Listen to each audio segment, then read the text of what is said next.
About 1 decade ago, I learned a lesson from a book which changed the way I see life and success. It goes like this. If you want to become successful in life, you have to focus on being and doing before having. Let me explain what this means. Most people want to have stuff. They want to have money. They want to have a great marriage. They want to have a good health. They want to have everything. And that's the problem, because having is the last thing. The very first thing you have to do is to become. You see, it doesn't matter how many times you've heard it. It might have become a cliche, but it's still true and will always be true that people who have certain results think and behave in a certain way to have and maintain such results. How you think affects the results you get. People who have excellent health think and behave in a certain way.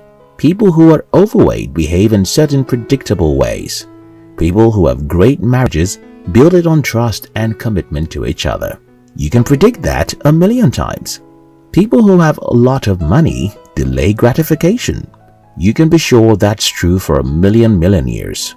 So it's safe to say, what we are is what we have. That's why Aristotle said, we are what we repeatedly do. Today I'm going to share with you a few habits that changed my life. I hope they will change yours too. If you're new here, don't forget to subscribe so you won't miss other interesting videos like this. 1. Worship your morning. The 34th United States President General Dwight D. Eisenhower's philosophy is that a man who doesn't finish half of his day's duties by 10 a.m. has lost the day. Since when I was young, I have always cherished or even worshipped my mornings. I'm writing the script for this video some minutes to 6 in the morning. I've been up before 3 a.m. today. Before most people start their day, I would have finished 80% of what I have to do today. If you start honoring your morning, your life will change. The reason why cherishing your morning will change your life is because hours in the day are not the same. 7 a.m. isn't the same as 7 p.m. Your brain is at full capacity after a night of rest. But as we get into the afternoon, we're faced with a million physical and emotional distractions that affect our productivity and even our ability to think. For example, nobody calls you by 5 a.m. to say hello, and since the world around you is silent, you can do great work. One simple rule that can help you is to never consume news or social media at the early hour of the morning.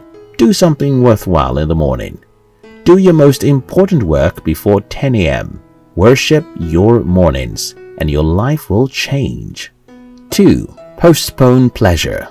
I know how to enjoy life. I have a good or even high taste.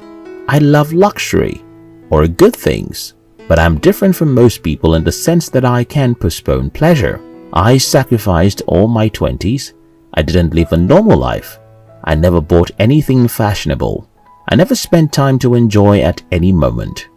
Instead, I did some of the most difficult things. I went after my dreams and shut my eyes to the pictures of my friends on social media. Most people want to eat their cakes and still have it. Most people want to get without giving up. Most people want to make easy decisions and still have an easy life. Well, sorry, it won't work. 3. Collaborate. John C. Maxwell said, "One is too small a number to achieve greatness." I lived my last decade with this motto. I never do anything worthwhile alone. I always look for who to partner with. I always look for brains to pick. I always look for who to depend on, and I always look for who to add to my team. Most people were trained by a school system which essentially made them a lone ranger. 2 are better than 1 because they have a better reward for their labor. That is what my Bible tells me in Ecclesiastes 4:9. Let me tell you why you can't succeed alone. You are too small. You're also limited, and you have too little time. Having the habit of curiously searching for partnership and collaboration means that you're looking for people who have strengths to cover your weaknesses. It means you're looking for people who know what you don't. It means you're looking for ways to multiply your strengths and time. Again, the Bible says 1 will chase 1,000 and 2 will put 10,000 to flight. 3 people working together will achieve more than 5 people working individually. It's the simple truth. 4. Spend time alone. I know people who wake up 5 a.m. every day, hurriedly have their bath, and commute to work via public transport. They report to a noisy office, close from work, and return home late to watch a few minutes of TV, go to bed to resume the same cycle the following day. That is a busy, wasteful life. If you don't spend time with yourself, how are you going to know who you are? If you don't spend time to assess your life, how can you be sure you're living? Plato said, and I quote, "Unexamined life is not worth living. Show me a man who is always busy, and I will show you a man who is too busy." Even if it's going to be a few minutes every day, spend time to think and examine your life. If possible, live and work in an environment where there's no noise, because creativity hates noisy, and you can't be successful in any field except you are creative. 5. Sleep well. I admit I started this video stating that I wake up 3 a.m. and that you should cherish your morning. But what do I mean by sleeping well? Well, here is how it makes sense.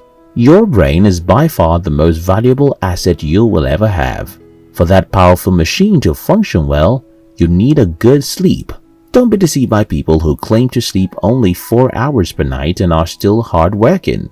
They are not hard-working, unless they have a few hours of nap during the day. Winston Churchill was one of the most significant figures of World War II. He knew he had to be active almost all day, but he also understood the importance of good sleep to his brain. So, Churchill demanded that people around him allow him to have 2 hours of nap every day, excluding night sleep.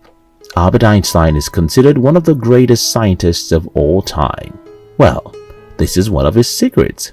Uncle Einstein slept 10 hours every night. Yes, 10 long hours per night and a short nap during the day. Now, you see what I'm talking about?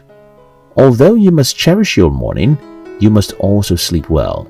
What I do to balance this is to go to bed very early.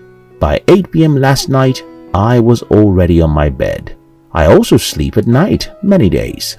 If one of the greatest scientists in the world slept long hours, if one of the best World War II generals valued good sleep, then sleep can be what you need to be more productive. I hope this video helps someone. Don't forget to subscribe if you're new here. We love you.